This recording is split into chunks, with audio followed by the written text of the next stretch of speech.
It is a landlord's nightmare. A tenant invites 20-some-odd guests onto your property, and they refuse to leave, even though your other tenants agree they need to go. That's the predicament in Saanich, where a property has become home to a roving tent city. CTV's Rob Buffum is there live with the latest. Rob, what's happening? Andrew Samsira was so fed up with the situation, he'd organized a rally of friends and supporters and neighbors in the area to express support for his position and his predicament. There has been some late-breaking developments here. Chrissy Brett, the spokesman for the camp, as well as Sam, said they've come to some kind of agreement.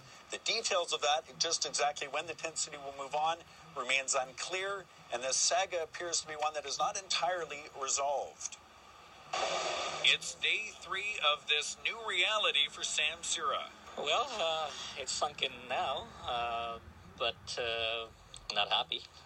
The Saanich landlord was shocked to discover the South Island's roving tent city setting up camp on his property earlier this week. I've given him a 30-day eviction notice, and I'm also trying to get them hopefully out in 10 days. Sira isn't alone in his frustration. This man is one of several rent-paying tenants on the compound who are scared to be identified, but upset about the 20 or so new residents here that refuse to leave. Talk about rights and stuff. They don't care about anybody else's rights. They're only self-serving, totally self-serving. The homeless group were invited here by David Shabib, a candidate for Saanich mayor, who's also a tenant but has now left town. Shabib isn't named on the lease. That's his son, Andrew, who tells Sira he also wants these folks to leave. Left me here with this mess to deal with. And Andrew, he's very upset as well. But so far, despite opposition from the owner, who met today with police and multiple tenants, the group says it realizes it may be triggering public backlash, but it's not budging, at least for 2 more weeks. I think that some people may feel that way, and that we as a community are working to respond to that. Everyone has been upset everywhere we go. And as the owner tries to navigate a complex legal mess, he worries the longer the camp stays here, the bigger the chances his property will pay the price.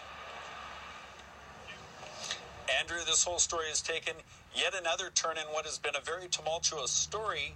As I mentioned off the top, Chrissy Brett, the spokesperson, as well as the owner of this property, Samsira, just met with the media moments ago in a tearful conversation where they said they'd had a heart-to-heart. Sam said he expresses his support for the group, and in exchange for what Chrissy characterized as good faith, bona fide sentiments, the group has agreed to leave before October 20th, but they haven't set a specific date. What she said is they will be moving on to their next stop, likely a park or some government land in either Cowichan, Langford, Saanich, or Oak Bay. So there's one of those communities that will likely soon be seeing the next of this roving tent city. Andrew. Okay, a story that seems to sometimes change by the minute. Rob Buffum live on West Saanich Road tonight. Thank you.